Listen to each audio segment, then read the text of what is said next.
Here. Breeders, Here. Buckhazer, Here. Spears, Present. Teeling. Here. Quorum is established. Okay, do we have any amendments to tonight's agenda? I have a few. We need to, I'll entertain a motion to table Caledonia, which is PW 413-43. At the petitioner's request, we'll have to table material investments, which is PC 2013-28, and we're tabling Grand Reserve, which is PC 2013-07. So if I need a motion to table that, So moved. Second. roll call please. Coe, Aye. Hot, Aye. Breeders, Aye. Spears, Aye. Felicito, Aye. Buckhazer, Aye. Olszewski, Aye. Teeling. Aye. Any other amendments to tonight's agenda? If not, we do have one presentation this evening for the annual financial audit.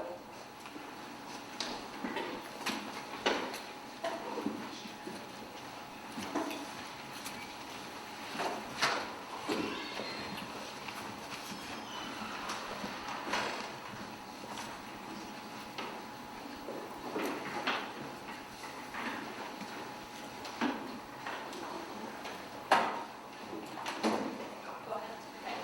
Okay. Jamie Wilson, the water and the city's auditors. I want to cover, you should have in front of you a large bound document and a smaller bound document and then a 3-page letter.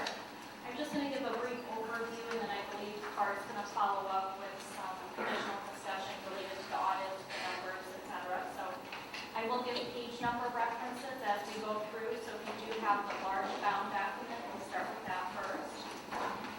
First of all, I'd like to thank Rob and his staff.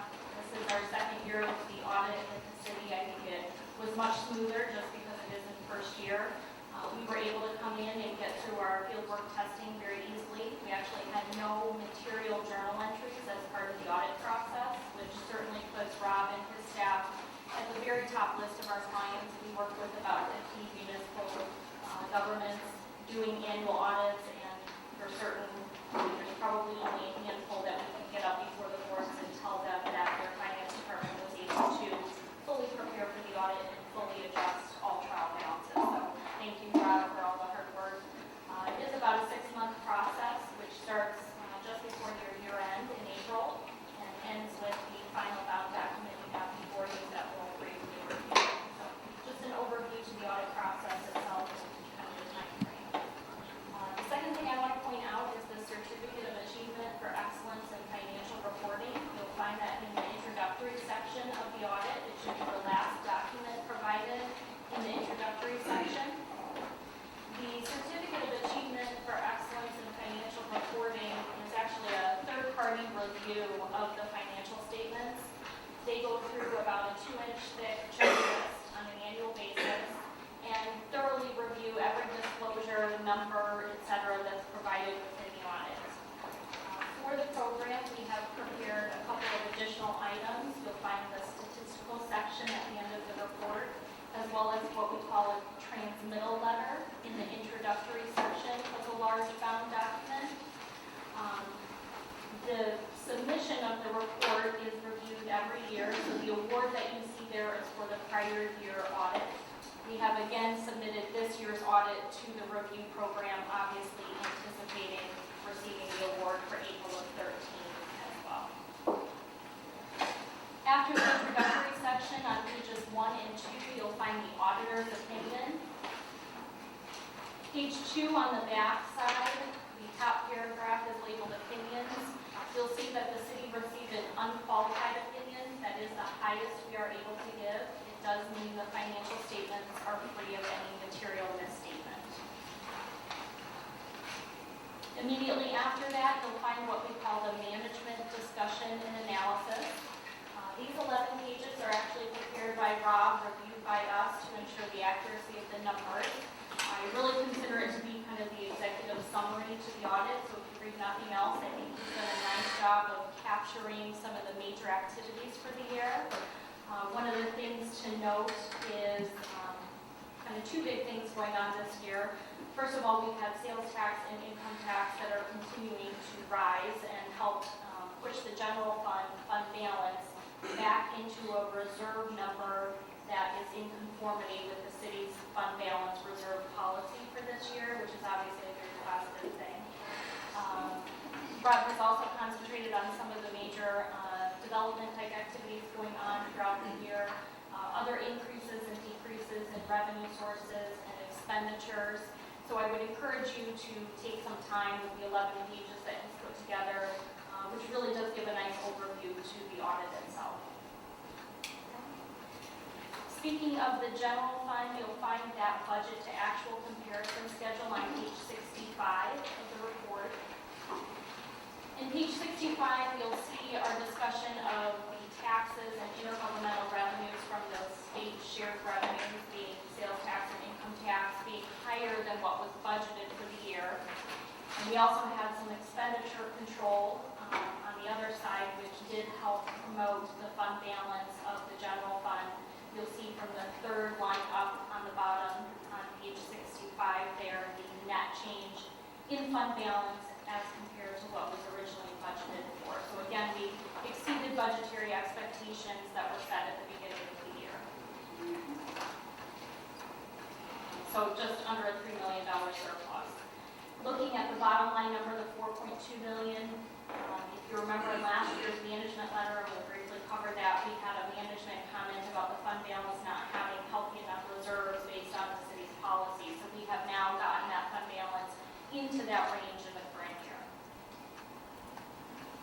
The statistical section, which provides some historical data related to the city, both financial and non-financial, and I think from council's perspective, it's kind of a unique side-by-side comparison. As you're reading that management discussion and analysis, you'll get some of the historical perspective that affects some of those numbers. And that section will start on page 125 of the report. It'll start with financial data and move into things like property taxes, operating indicators, other economic indicators, unemployment rates, number of full-time employees, etc. So we've accumulated 10 years of data that you can do some comparisons and some analysis as it relates to the numbers. Any questions on the large bound document, the audit process? Any other funds in particular? I really only covered the general fund. I think that was kind of the big focus for the current year.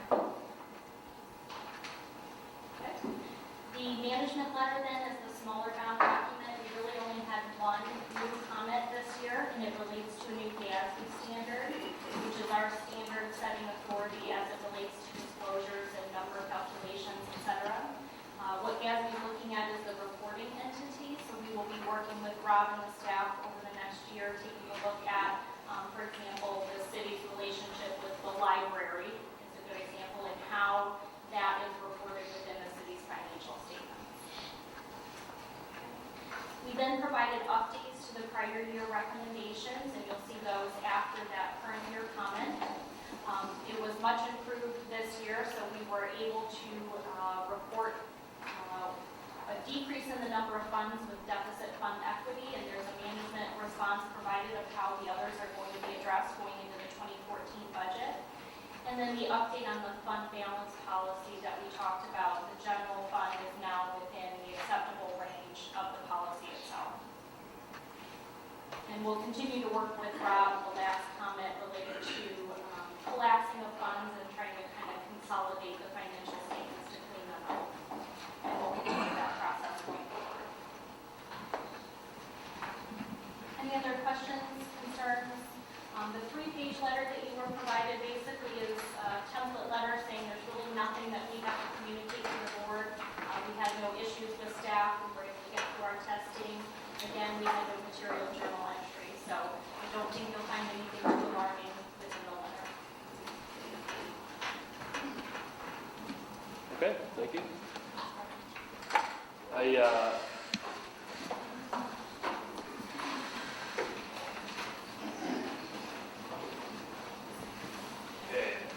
I am Bart Olson, City Administrator, and I just wanted to go over a couple of things that Jamie touched on in a more historical context. and point out a couple items of note in the audit itself. We talked about the award, second year in a row that we've received it, so that's very good. But right into the general fund balance. And obviously last year we showed the same exact chart, only through fiscal year 12. And we were really talking about how things are starting to improve and, that we're kind of on the way back up financially. So just to give you some historical context on where we've been since fiscal year 06, we talked about this last year, but really the $6 million fund balance that we thought we had in 06 was a result of a large bond issuance that we did for some roads in fiscal year 07 and 08.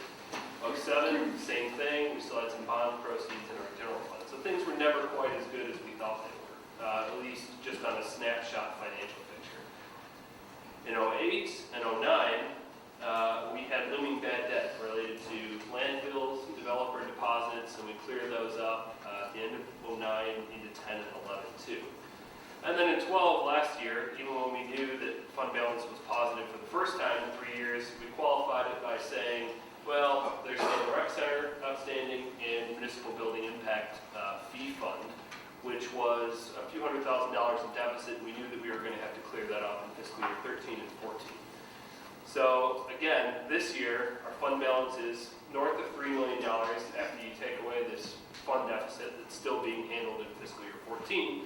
So things are significantly better than they have been in the past, but it's not really an accurate picture to say we have $4 million sitting in the bank, waiting for a rainy day. There's fund deficits in there that we're clearing up as part of the budget decision in fiscal year 14. So really our snapshot picture should be about $3 million, $3.5 million in general fund balance. So on the actual budget side for surplus deficits, we have a similar thing that you can track through time. In fiscal year 06, we had about a $3.5 million surplus, but again, that was because we sold a large bond. In 07, we had a little bit of a deficit. That was because we were spending that bond down and building roads. Same thing in 08. So even though we had a major operating deficit, in terms of whether we would say that that's okay or not, we would say that's okay. We took in money one year, we're spending it another year. And then since 08, we've separated our capital and operating budgets, so we shouldn't have that going forward. So when you see the fiscal year 13 surplus deficit amount of $3 million, or just under $3 million actually, that's all operational savings. So all the transfers have been made, all the capital expenses are coming out of different funds. That's really the difference between what we took in and what we spent in the general fund only. Now we talk about the aggregate reserves when we do the budget, but this is the main fund that the city works from. Jamie talked about revenue performance. Another thing that we've been trying to do is just conservative budgeting the estimates of revenues for the past few years.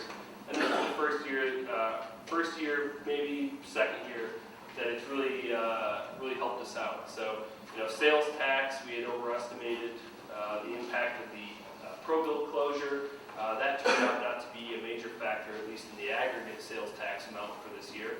And then same for the sales tax for non-home rule. When we communicated that by referendum, we kind of knew what other communities would see as a relationship between regular sales tax and non-home rule sales tax, but we said we're still going to underestimate that because we're a different community. You can't take it for granted that we're going to get 75% of our non-home rule sales tax, as a percent of the total sales tax. So, but it ended up coming in about 1.9 million on 2.5. So there was only a $500,000 difference essentially between our sales tax, our regular sales tax and non-home rule sales tax. And the rest of the revenues have outperformed too.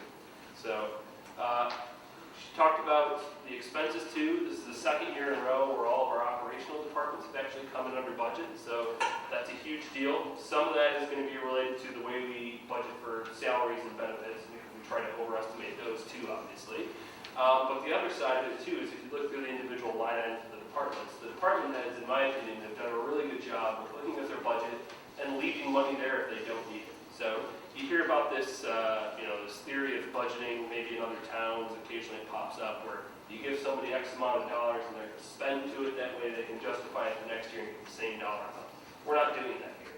You give us $1 million or whatever it ends up being in the department, we're going to do our best to come in under budget.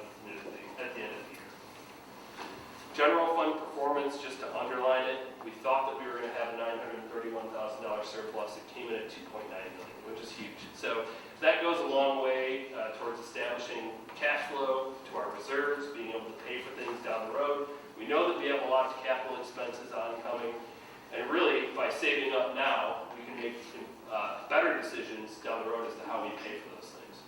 So just some other things again. We've got, this is the second year of the 5 different fund balances. There's the definition on page 47 of what they are. Almost all of our fund balances are unassigned, which means we can use it for whatever we want. Last year we did have some assigned fund balance in the general fund. It was the library transfer to the general fund for Game Farm Road.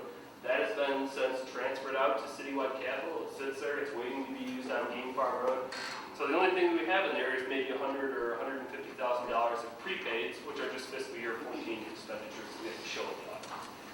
Deficit fund equity, again, we talked about that. That was one of our management comments. Not an issue this year. We've either closed out all the funds in fiscal year 14 or they've since corrected themselves. We talked about this a little bit last year as something to watch, both from the audit and the budget, and that was our pension obligations in the police department. IMRF isn't much of an issue for us. You get the dollar amount basically that you have to have. The state sets it for IMRF. We take it out of the paychecks, and there really is no budgeting decision on whether to do that or not. Police, it's a different story. You see it on your property tax levy, which we'll talk about later tonight, and then in about a month from now when we do the public hearing. And it's city controlled. It's a police pension fund board appointed by the mayor, appointed by police union members. And they review certain things. They review the budget, and they set the actuarially compliant dollar amount that we have to kick into the police pension fund based on every factor that you can think of related to our officers and the pensions. So this was the first year, fiscal year 14. Again, we are still auditing fiscal year 13 here. But fiscal year 14 was the first year that we said not only are we going to meet that actuarially compliant dollar amount, we're actually going to exceed it. So we're paying down our net pension obligation from years past when we didn't think that we had enough money to give to the police pension fund, and we shortchanged ourselves. So we're actually paying more than what the police pension fund is telling us to pay down that past debt, which is great. So long-term debt summary is on there. The developer commitments are in the audit. Pages are up there. If you ever have a few minutes, it's great reading material. I can let you know. It's a good history lesson of everything we did pretty much from 2003 to 2009 about sewers, the water tower, and developer agreements. So good stuff there.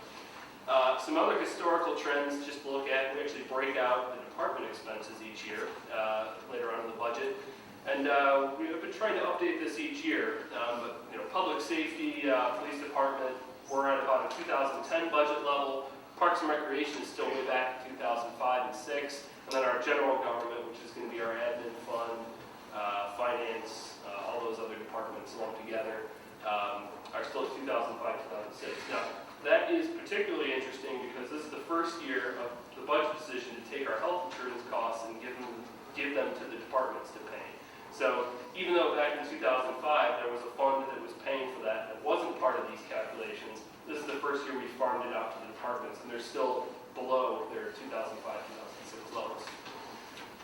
There's some EAV employment information in there. Just it goes to show how much we've grown in the past 10 years.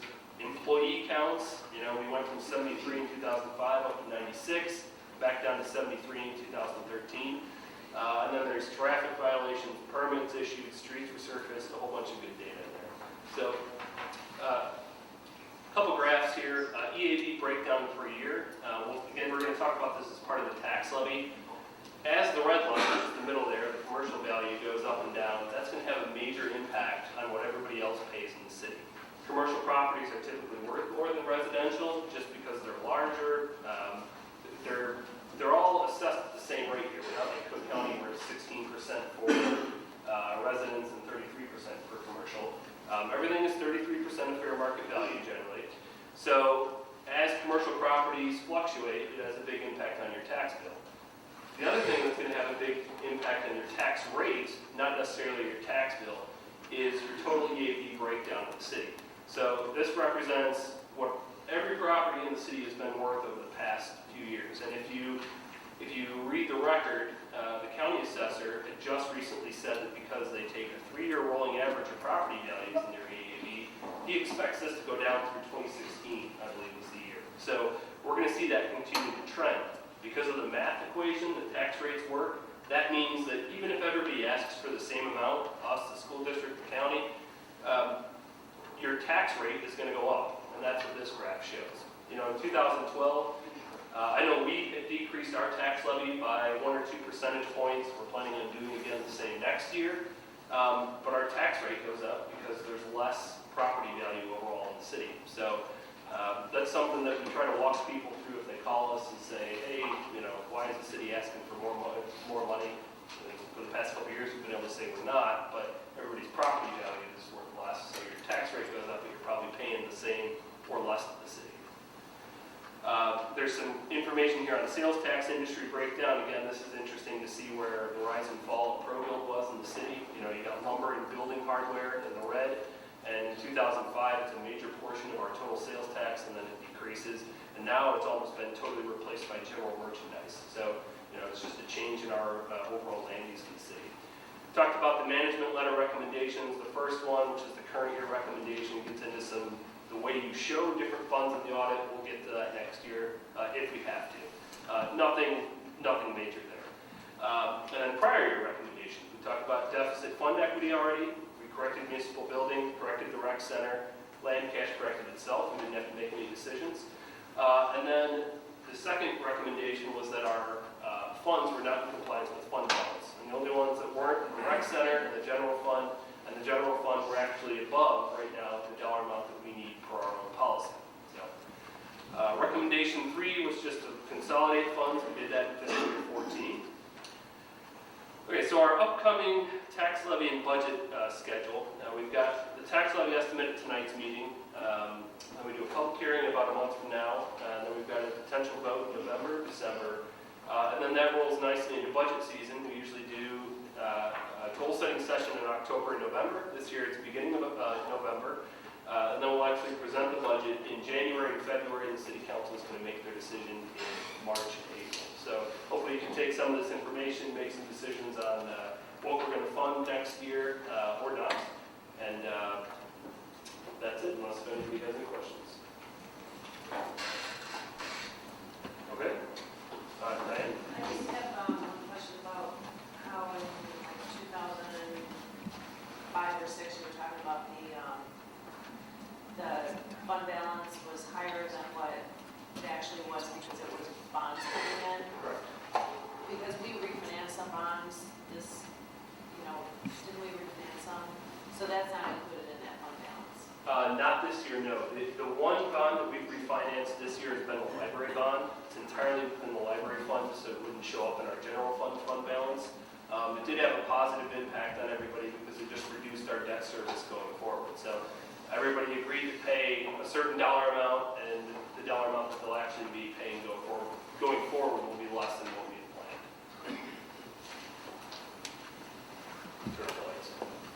Any other questions? Okay, thank you. Thank you, Bert, and Rob, thank you and your team for doing everything you've done on the audit. And obviously all the department heads and all your staff, thank you very much for all you do on the budget, keeping everything in line with the budget. We appreciate it. The City Council for your conservative budget. Each year our budget picture looks better and better, so we just have to keep doing what we're doing, and we're on the right course. Let's keep at it.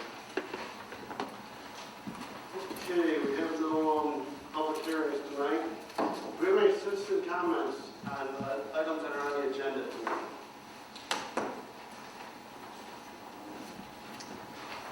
Hearing none, we'll move to the consent agenda. I'll entertain a motion to approve the consent agenda. So moved.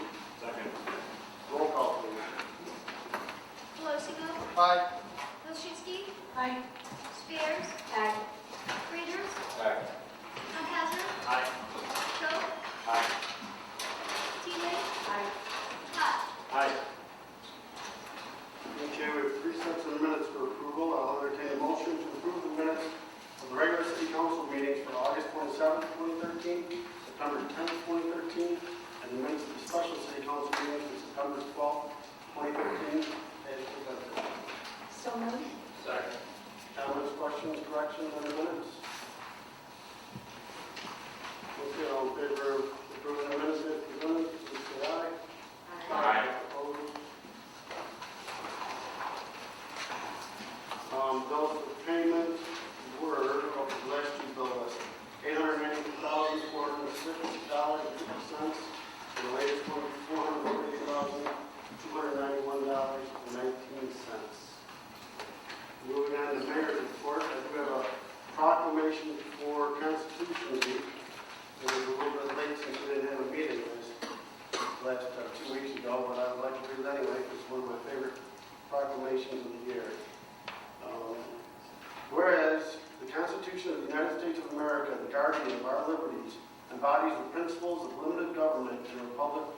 dedicated to rule by law.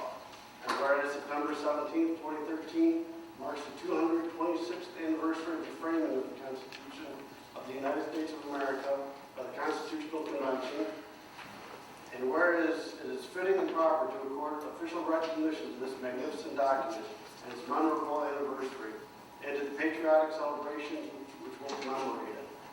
Whereas Public Law 915 guarantees the issuing of a proclamation each year by the President of the United States of America, designating September 17th through 23rd as Constitution Week. Now therefore, I, Gary J. Galinsky, by virtue of the authority vested in me as Mayor of the United City of Yorkville, do hereby proclaim the week of September 17th through 23rd as Constitution Week, and ask our citizens to reaffirm the ideals the framers of the Constitution had in 1787 by vigilantly protecting the freedoms guaranteed to us through this guardian of our liberties. In witness thereof, I want to set my hand and cause the seal of the United City of Yorkville to be affixed this 8th day of October in the year of our Lord, 2013.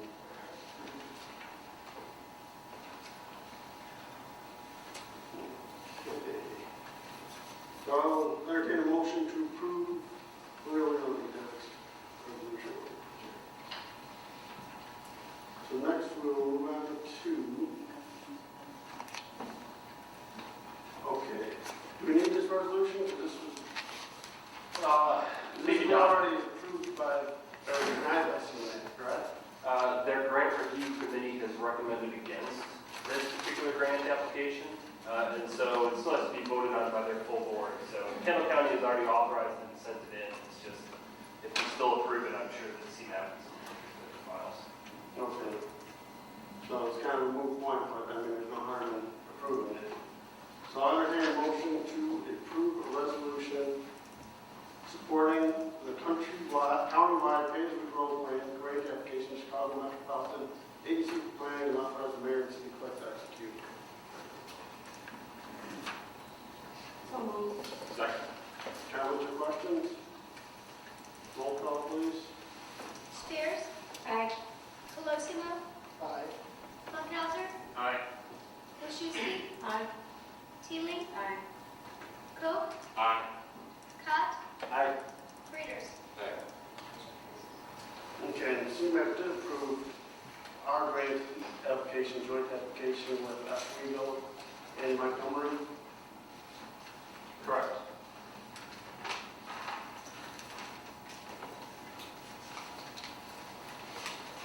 Okay, next is Hometown Days report. This was talked about at the last park board meeting. And there is on the table to combine Hometown Days and 4th of July. It was discussed, at length at park board. I know there are some advantages to it if you want to keep going with both celebrations. So I don't know, Bart or Tim, does anyone want to give any background on this? Yeah, there's a couple bullet points on the recommendation side of the memo. Tim can provide some clarification on those, but in general, it's kind of a service efficiency issue. So there's manpower, there's costs that could eventually go into both events. Again, we haven't expended many funds for 4th of July, but the dissolution of, I think, the Firemen's Committee to help 4th of July, a lot of that would fall off. So, Tim, do you want to go over the recommendations at the end of the memo? Sure. I guess the biggest reason is I played a huge role with the 4th of July this year as their chairman in making that event happen, and then I played a huge role with Hometown Days for the last few years. And being a part of 4th of July, it was not just, it was an honor to do. It was a great thing. I'd never been at the Yorkville 4th of July. Seeing it happen, it's definitely something that the community came out in support of, not just with the organizations and the residents wanting to be a part of it, but the support just the day of, and a lot of the elected officials out there wanting to see it happen again. And as we go into this, we don't have the funds that we had that the fire department gave us last year. We're almost $11,000 short just right out of the gate of making that happen next year. And it just got me thinking, as Hometown Days got done, how can we keep both events going, keep them successful, keep them viable for future generations, and plus assist with like the police department, how we can reduce staff costs on our end to make these happen in the future. And so that was just kind of our recommendation, is combining these two events so that we can keep them going in the future and have a festival for the community and have the 4th of July celebration for the community as well. That's it. I mean, our board was in favor of it. I know staff is definitely in favor of it. I know school district's in favor of it. I just wanted to get city council input on it. I mean, personally, I like both events, but I understand the constraints around it. Any comments, recommendations? Yes. I think it's a good idea. Like the minute you shared it with me, it made perfect sense. This was our first 4th of July not actually participating in the Aurora parade, and we could have spent hundreds of dollars at that event immediately following the parade. Not only that, but the idea of having fireworks and being able to ride a ride like that one scene in the Sandlot, that kind of is appealing to me. And plus, I can spend more money in Yorkville. I'm all for that. For some reason, I was raised hometown days and year round. So I know you'll be gone on 4th of July, so it might actually work out better with rain. So I'm cool with it. I like that. So I'm in support. Larry? Well, obviously, it's a big change. We're going down to 2 days. So what if we get unlucky and we have a rainy day? I mean, we're going to be losing money, right? So, I mean, it's something we have to consider. I think the intent was with the 2-day festival that the overall budget would probably be smaller, so we're hoping that the variance of potential risk would be smaller as well. So. One of my big concerns was too, because the 4th of July floats, and I think you do well on the weekend type venue, but what happens in the middle of the week, I mean, we'll find out, I guess, but that could change things too, when you have a Tuesday or Wednesday.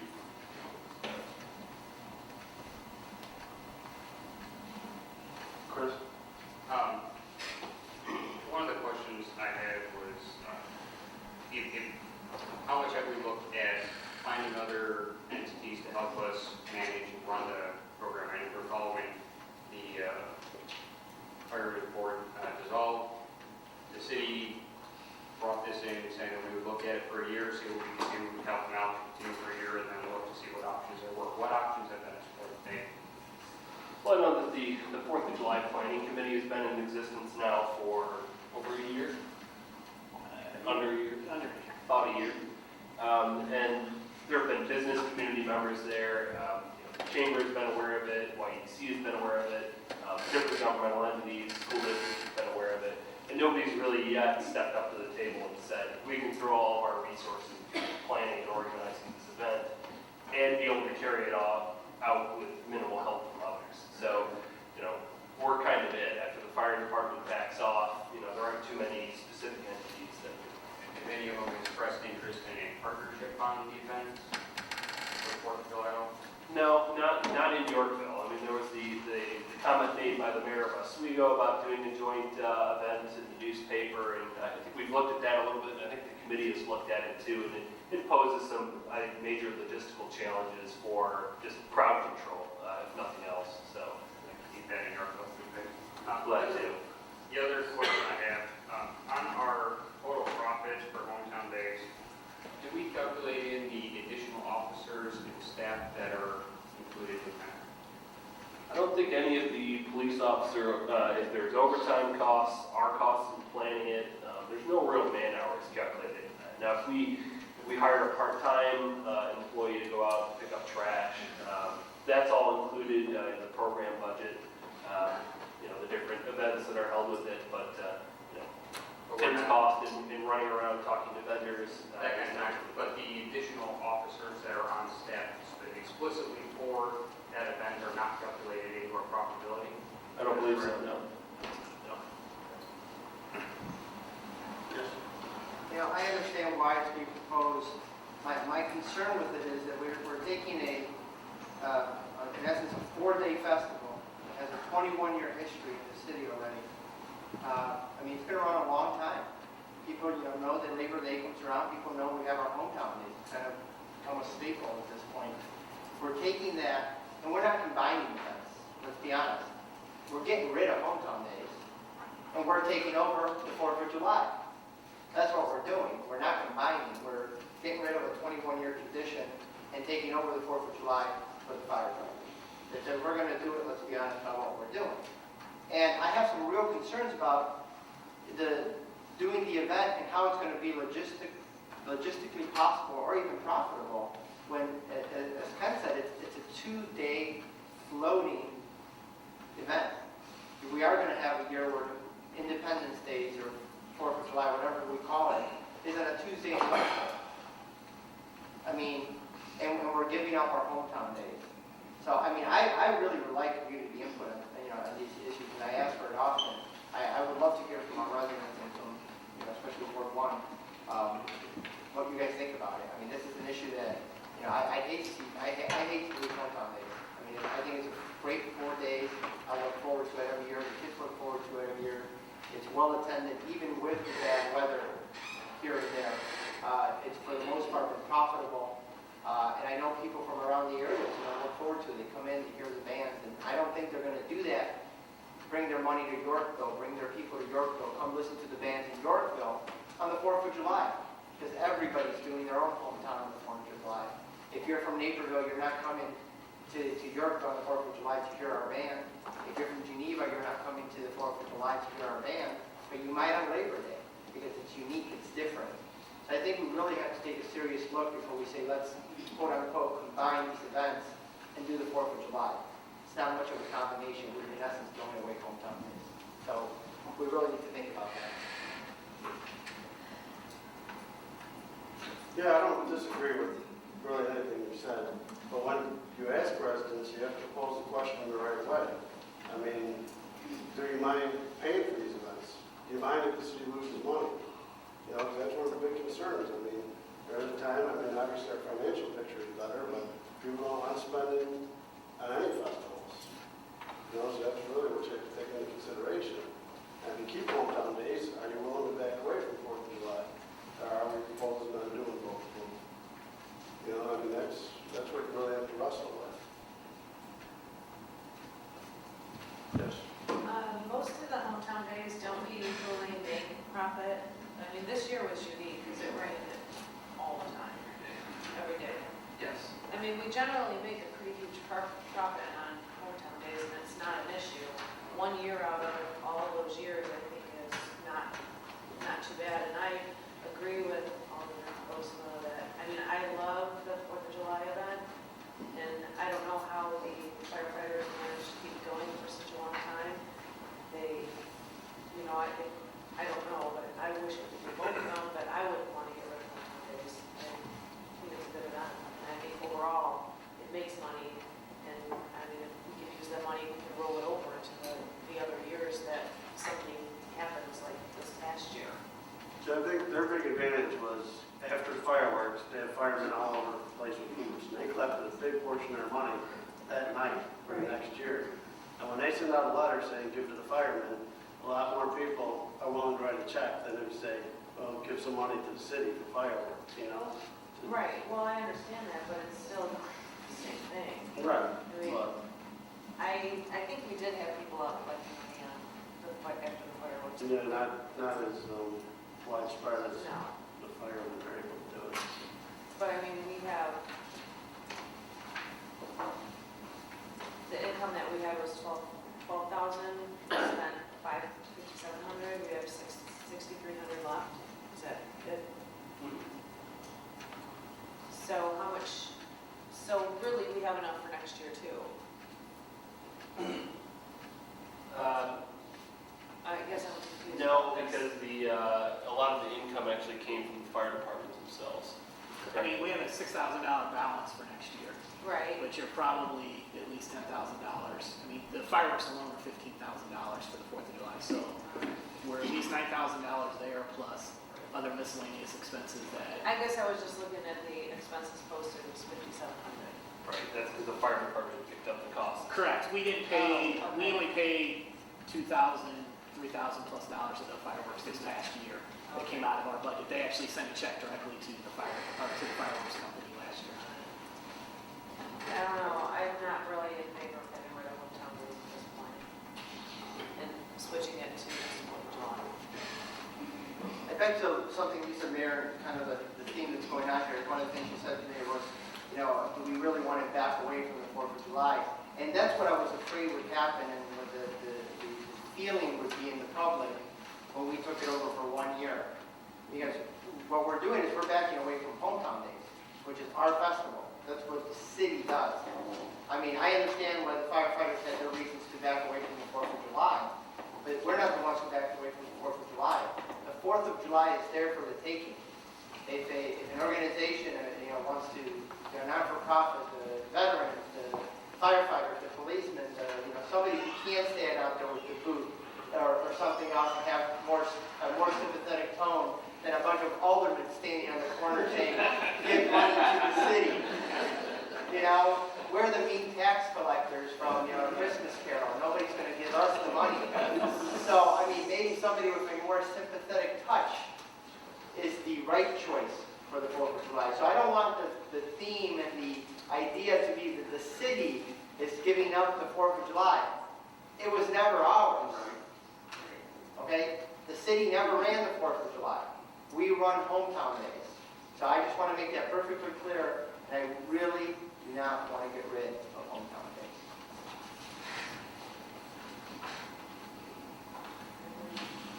I think Carl summed it up pretty good. What do you think, Jackie?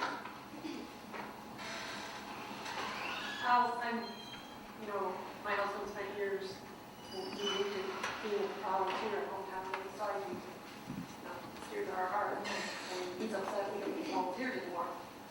That's something too, it's financially, why aren't we getting the community back that we used to be? More community volunteers and stuff. I hate to see it go. Yeah, so would I, to be honest.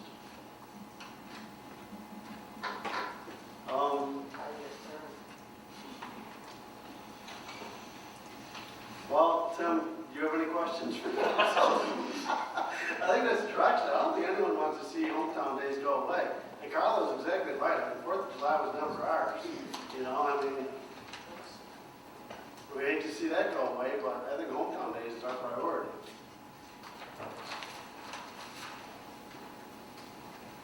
Okay, that's what we'll plan then for 2014. Okay, any other further comments?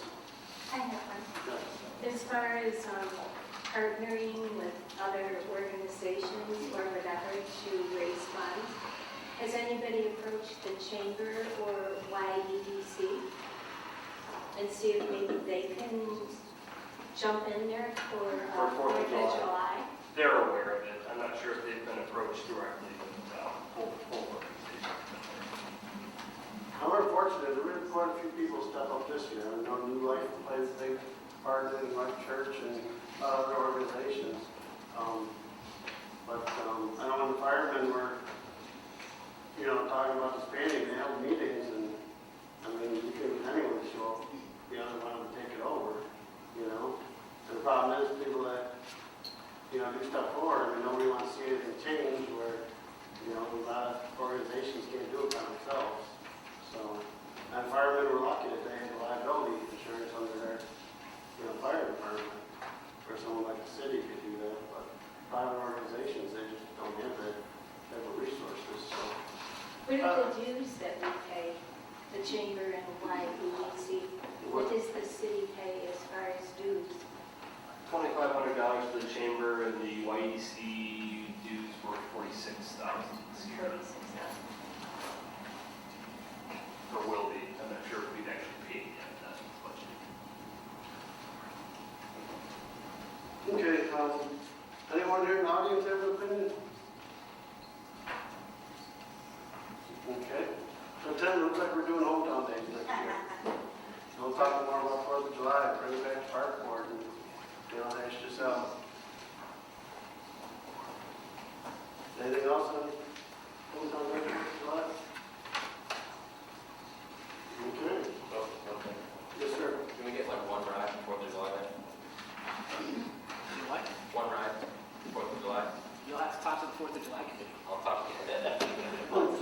Mr. Mayor? Yes.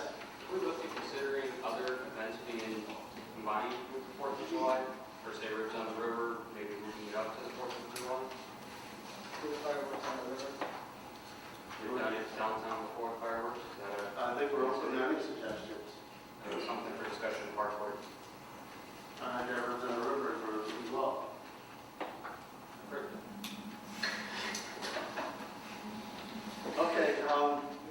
So yeah, we're open to any suggestions like that, so, thank you. Moving on to EDC, the first item, Imperial Investments, amendment. Do I read about the agreement was tabled? So we have, the disconnecting certain territory from the United City of Yorkville, portion of the Hoover Forest Reserve. I know the Forest Reserve President, Mr. Worley, is here. If you want to start off, John?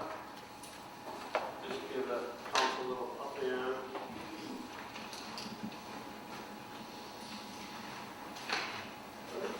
Well, thank you for letting me share a couple minutes tonight. The Forest Reserve Board has asked me to come in front of you and discuss with you the option of being able to disconnect the Hoover Lodge from the city of Yorkville. The advantages to the Forest Reserve District is that we are trying to clean up our ability to have one vendor come in for a license that would contain both Ellis and the Hoover Lodge, be able to throw events at. And right now, as it's in the city, it also needs to have participation from the city and approval from the city. Also there, one of the main things, and one of the reasons I kind of pushed it ahead finally now is that the county finally passed the NORS ordinance, which mirrors your NORS ordinance. So if there is ever any problem at an event at the Meadowwalk at the lodge, it would be the responsibility of the sheriff to take care of that problem. And that call can come from anywhere in the county, from city or county residents. So that was the thought of the Forest Reserve, is that it would help us. It would very possibly help you guys in not having to police an event that got the bit turned rowdy. We haven't had any. I don't anticipate having any, but even just normal police maintenance would not be the responsibility of the city. I came before your economic development group and showed a picture of what is currently the annexed property, and I'm thinking that you have one in your packet. It's an interesting line that kind of moves all over the place. A couple things I did want to point out, that the Downstate Forestry Act. Jeff, you have a map, don't you? All we have is the drawing. You have actual areas, don't you? Yep. The highlighted area is the darker area in this county.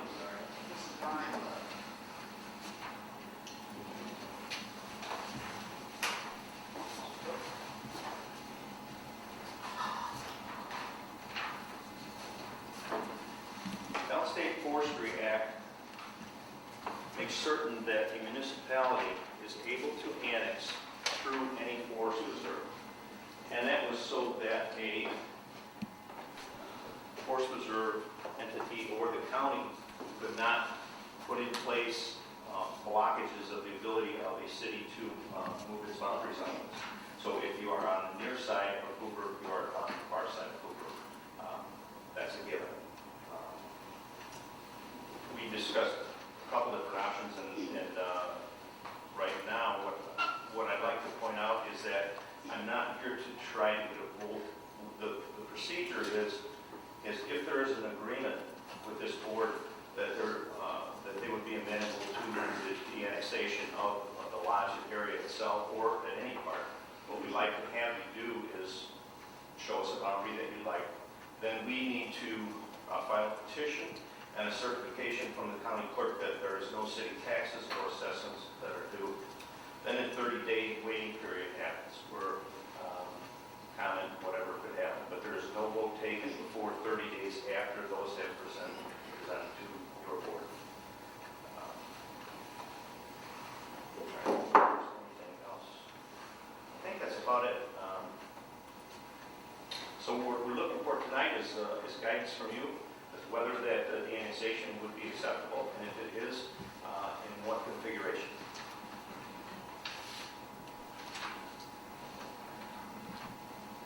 And Jeff, on this aerial map, it's just this little area right here, correct? Correct.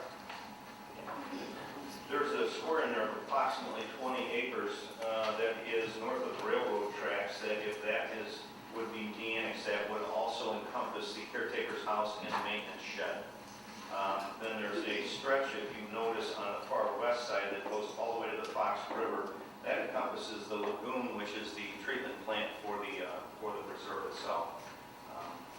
it's entirely up to you guys. That's currently a piece of the city of Yorkville.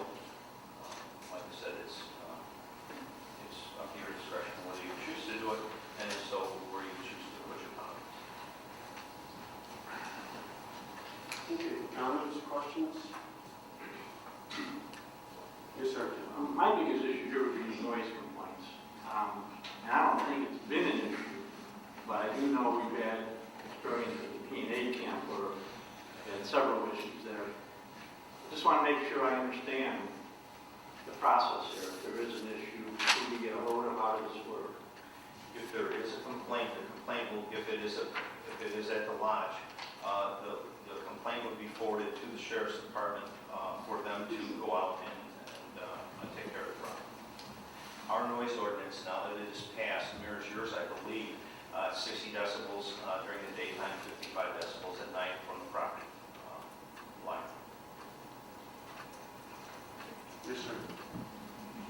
My only concern with the de-annexation is that, and it has nothing to do with the forest preserve, my only concern with the de-annexation itself is that the city has to be careful in establishing precedents. We have in the past had requests to de-annex, and our position has been we don't de-annex.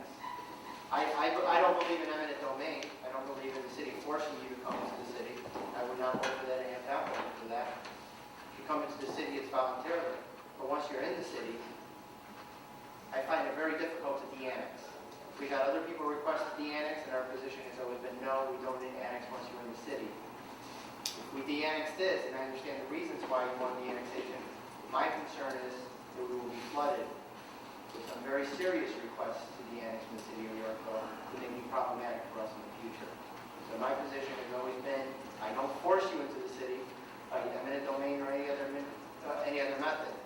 But once you voluntarily come into the city, you're in the city of Yorkville. So for that reason, I would object to any de-annexation. I do concur. My position is that once you're in, you sign a mutual agreement for annexation. You're in regardless of what the regulations are. You do or do not agree with all of them. There have been changes. A lot of the issues have been worked out, such as the building code. Forest Preserve has the opportunity to pass their own ordinance to take whatever building codes they want based on what they have available to them. The noise ordinance, we have the county has a very similar noise ordinance to the city now, so that would be apples to apples there. Not a big deal, it's just who's controlling it. But the fact is, it was mutually agreed on for annexation, and I don't support the annexation. Once you're in, you requested it, and I would not support the annexation. Any other comments, questions? Yeah, just on that. The history of this, when we first got involved, was when the Boy Scouts moved out, there was a lot of concern this was going to go private. And I know the city really wanted to keep it the way it is today. That's why we partnered with the Forest Preserve and with the county. Now, things have changed. I mean, that's still, the property is what we want it to be. That's not going to change. So I don't have a problem doing this. I think from a liquor standpoint, it makes it a lot easier for everybody involved. And we're not really losing any tax money here, are we? No, they don't pay property taxes. So I'm open-minded. I don't have a problem doing this. I'm open-minded on it as well. As far as the liquor license goes, doesn't that, then we would have no liability there either on that, would we, even if we issued a liquor license? Yeah, we don't have liability. Well, I still don't have a problem with it. I think it just makes it easier for businesses that are going to be working there. We're not going to use this property for anything. I tend to build agreements in agreement. That's a problem. Community. Yes, ma'am. I do agree with what Carlo said. We did get several key players that were looking for de-annexing from the city, and we voted it down. And I do think they will come back to us if we grant this to the Forest Preserve.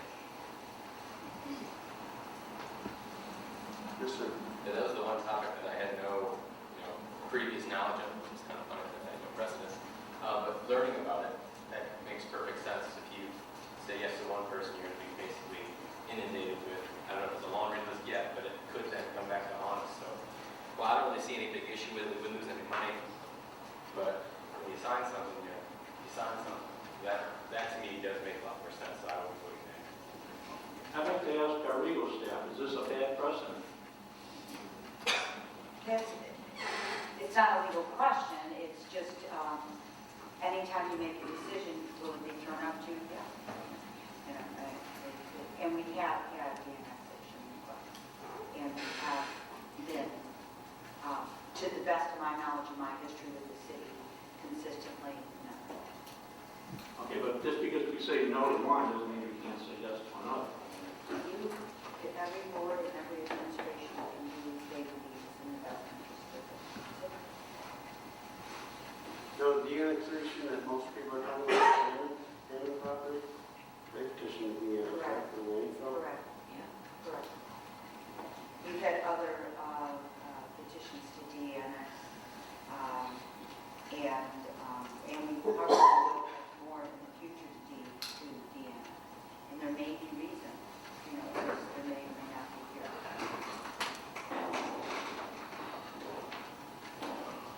Well, I don't find, you want to say something, Dr.? Yeah, a couple things.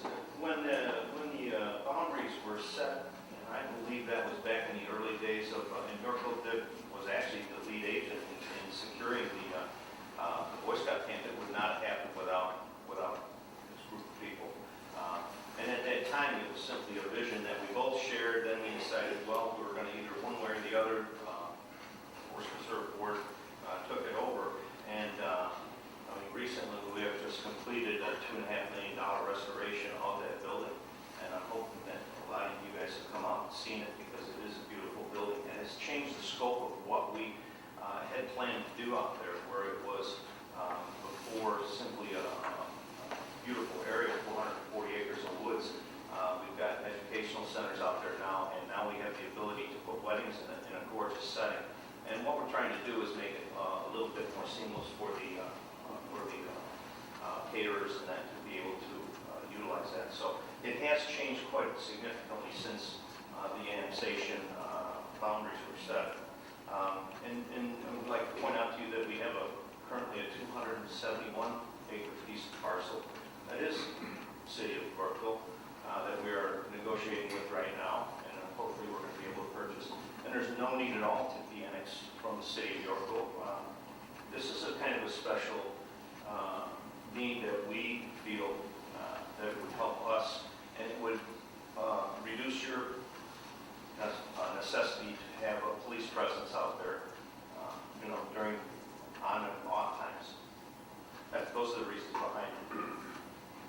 Mark, the way it is now, technically you have both entities able to police it, right? You can call the sheriff or you can call our police, right? That's the way I understand it. What I There is thought. a handshake agreement, I believe, between the police and the sheriff that if the incident happens on Forest Preserve, on district property, the county is the first responder out there. That might be the case over, per the annexation agreement, we are obligated to police that property. There might be a handshake agreement, but there's no legal standing outside of what we have in the annexation agreement that we are the policing agency. I don't believe we were. The sheriff's always said that they were going to handle the Forest Preserve over there, and there's never been an issue. Right, there's never been an issue, but for the annexation, the original one, it does stipulate that we are the police department, the agency. At one point in time in the past, there was going to be like a 40-acre regional park in there, the city on the south side of town. So I know at that time it was discussed then about who police and things like that. There's also never been an ability to circle it at the Forest Preserve. Now Ellis does have that ability, and now Hoover does have that ability too, so that could possibly change that. And I don't understand why there's a duplication of the liquor license. Wouldn't one, like would the city, if it's annexed, trump out the Forest Preserve? Why, can you explain that, why they have to apply for two? It probably gets into more of like division of responsibilities between counties and cities. Technically, they're on the same level under the Illinois Constitution. They're both municipalities, or both local government entities. And so anything within our jurisdiction requires a liquor license. And I'm not sure if they are required by law to have one within their forest preserve district boundary. Shaking his head yes. So, there you have a disconnect in the state law. You've got two different sections that say it's a municipality, you have to have a liquor license to do it, and then the forest preserve section says the same thing. But under forest preserve law, you're entitled or authorized to obtain a liquor license? We require any vendor that is it is done by vendor, and the vendors need to be able to show us certificates of insurance, they need to show us gram shop, they need to show us responsible servers, and that permission process allows them to serve at either Ellis or Meadow. I guess what I would like to check out is if the decision maintains if there isn't some way to facilitate that. For example, if the United City of Yorkville issues a liquor license to a vendor, the state automatically issues it. And so that you have to submit paperwork to the state, but it's not an issue. We do all the background check because we're the locale in which it's being served. And so maybe there is some ordinance you might be able to pass to say that if the city issues the liquor license, you will accept it. That, of course, no matter if it's you or the city, you would have to get the state license or have a vendor's license, which they don't have. But I'm saying, if the majority of the board is, we could, with the board's permission, look into some way to facilitate the user of the facility. Because I don't think the intent is to monitor, have a copacetic operation, but not to create more problems for the user. The only issue I can see from that is that the vendor then would be required to go to both the forest preserve So and you to the could city every recognize year. our license. I'm sorry? You could just recognize our license the way the state of Illinois recognizes our license. So they would come to you, the facility, show you the United City of Yorkville's liquor license, special event license, and you would accept that and confirm it as your own license. We could work that out if that were an issue. I don't think anyone's intention is to eliminate the ability to enjoy the premises. Would that then have the enforcement and all the any possible repercussions against the forest preserve also taken over by the city? And that it issued the Issuing a license does not cause repercussions or liability to the city. So, I'm just making a suggestion without any direction from my city council. We issued one license already, right? Or did we? Yeah, there was an application. I'm not sure if that particular wedding was. Yeah, it was a wedding. Yes. I mean, we'll work with you any way we can to make the licensing process easy. I don't see where that would be a problem. Yeah, I don't know. There's got to be a way to work together. Because every municipality works closely with the state of Illinois. I'm against the deannexation for Carlos reasons, but mostly it was the city that got that piece of property saved. Let me just say to make the city call. It wasn't for the city. They'd probably be houses sitting on that right now. They're the lead agency all around. We got cut out of it. We were supposed to have baseball parks there, and I think, it's changed. But so I'd like to look into the city and see if there's a way to work out that. Okay. To piggyback on that, I believe when they went to the referendum, we supported it, went out pushing for people to support the referendum, the forest preserve for the grant. I can certainly check with the state's attorney and see if there is any way that the forest preserve can try to work through that, where they would the vendor would need a license, one license. I don't know how they would work with both Hoover and Elliston. There's only two forest preserves in the entire county that we allow liquor in. Those two, what we're trying to do is allow them to have one license to be able to serve either one.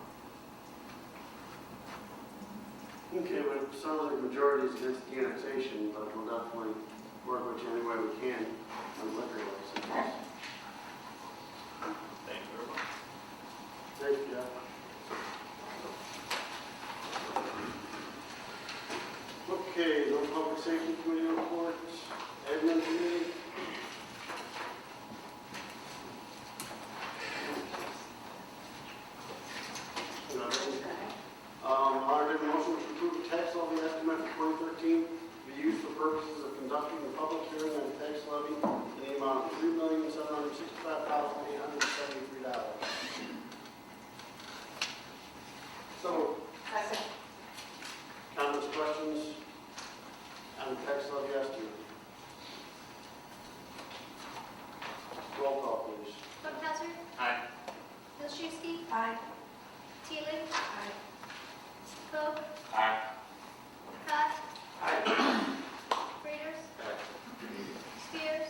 Aye.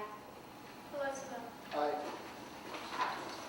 Okay, next on the planning commission, grade reserve amendment was tabled. We'll move on to Prestwick of Yorkville Christian School. And I will entertain a motion to approve an ordinance approving the first amendment to the annexation agreement with Yorkville Farms Development, Prestwick of Yorkville Subdivision, Yorkville Christian School, and authorize the mayor and city clerk to execute. So moved. Second. Comments or questions? Yes, sir. Well, I would encourage the council to vote in favor of this. I understand that the petitioner and the adjacent property owner were not able to work out an agreement, and that is unfortunate. However, there's several issues about that. First of all, the proposal that we put out there was for the benefit of the adjacent property owner, and they're not willing to cooperate or whatever happened in the negotiations, that's fine. But I remind everyone that the adjacent property owner is not within our municipal boundaries.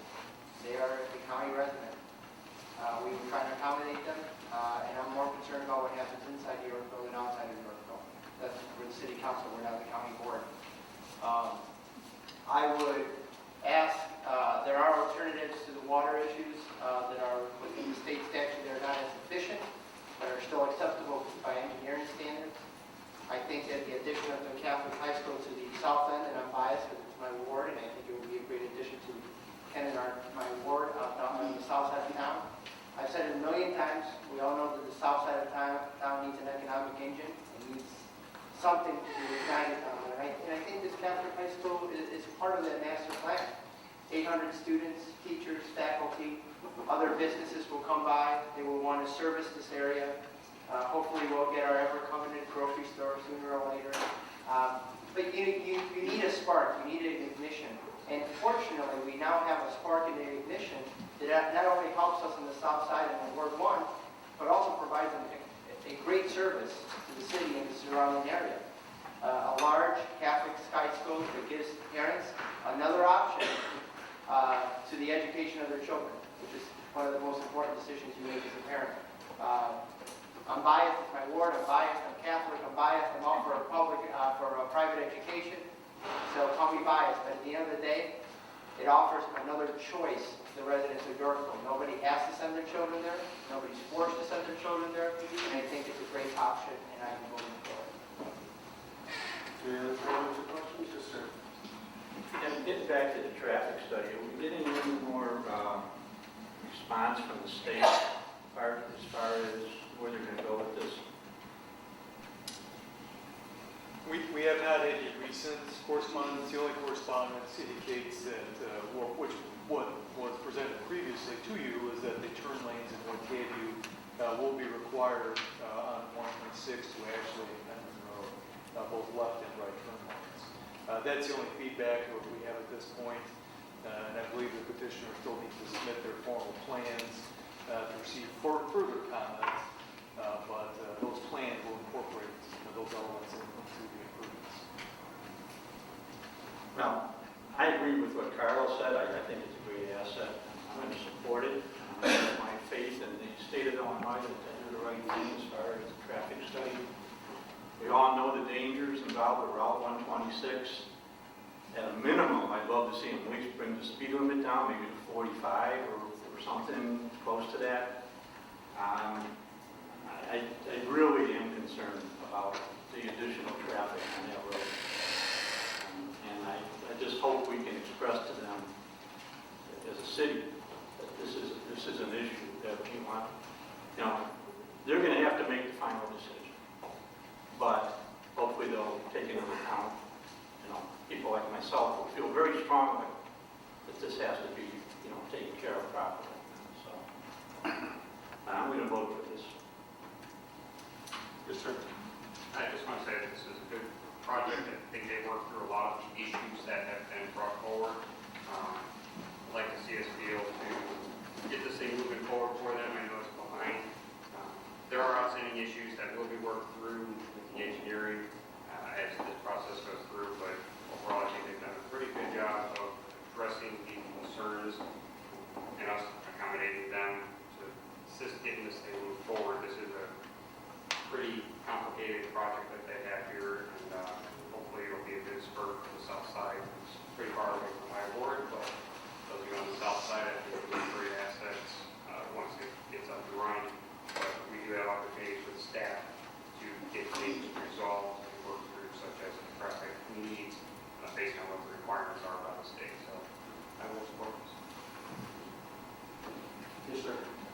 Yeah, I do support this project too, and just to kind of follow what Chris just said about the engineering, the only thing that I'm a little concerned about, and talked to Bart today about it, that I kind of was wondering what Plan B stormwater retention was going to be. It's not really spelled out. I mean, see it directly. I don't care about it has to be specifically spelled out, but are they going to dig out some of the retention that's there and make it deeper? Is that what the plan is? Or what? I didn't see that impacted what the plan is since we're. Sure, those things are still being investigated again by the petitioner, but there's a variety of options. They're looking at basically what they call a no-release site, if you will, so they can keep all the nuisance flows on site. We've been involved in another community which had a similar situation, so we're familiar with what those parameters were generally. You may have to increase a basin size. You have to show how the water is going to either be infiltrated into the ground so the pond doesn't keep filling, or being pumped out and irrigated on site, somehow to keep that leveled out. So there's a series of things which we have discussed with the petitioner's engineer on how they would go about that. They just haven't finished those details yet and got back to us, but we're generally in agreement how we need to approach it. It's just the details are not going to work out at this point. And you would have mechanisms in place to make sure that happens, down the road? Okay. Yes. And the only other, I mentioned something in there about the bike path to an HOA, and that was in the document a little bit. Is there an HOA in there? There's only 4 houses, right? There's an HOA, but it hasn't been established because it hasn't been turned over. Okay, so if you're turning the soccer bike paths over to the HOA, which isn't established, what if it doesn't establish? We have a dormant SSA in place. Okay. But just so they'll deal with it in other places. Any other comments or questions from the council? Mr. Mayor, could I have the opportunity, if you allow me, just to address a comment that was made so that the council could at least have another perspective? We're not taking comments at this point, Mr. Mahoney. Does the council want to hear any comments? Because the petitioner, I thought, that one's ready to vote when you vote, unless someone wants to. I'll be very quick, sir. All right, go ahead, very quick. Alderman Colosimo had raised an issue, and I just wanted to kind of quickly respond to it. Mr. Philipchuk and I had a discussion about this, and one of the things that the applicant requested was to donate and give land either to the village or to the Department of Transportation without cost. And we agreed to do that, so you're aware that we were prepared to give that land to the correct entity without cost. But kind of what we asked is what was in the agreement that you had approved with Prestwick, and that really there was no cost to come back to us. And so that was what the discussions at a 40,000-foot level were. Thanks for the opportunity of giving me that opportunity to explain it to you. Thanks very much. Roll call, please. We are first ordinance. There are 2 items here. We could vote on them as one and take them separately. We already have the motion for the first one. Roll call. Cook, Aye. Hut, Aye. Raiders, Aye. Spears, Nay. Colosimo, Aye. Funkhauser, Aye. Milczewski, Aye. Teeling. Aye. Next on, I don't need to vote, next on, entertain a motion to approve an ordinance approving the re-subdivision of lot 358 of the Prospect of Yorkville Unit 1 Final Plat of Subdivision, Yorkville Christian School Subdivision, and authorize the mayor and city clerk to execute. So moved. Second. Any comments or questions on the second vote? Roll call, please. Raiders, Aye. Spears, Nay. Colosimo, Aye. Funkhauser, Aye. Milczewski, Aye. Teeling, Aye. Cook, Aye. Hut. Aye.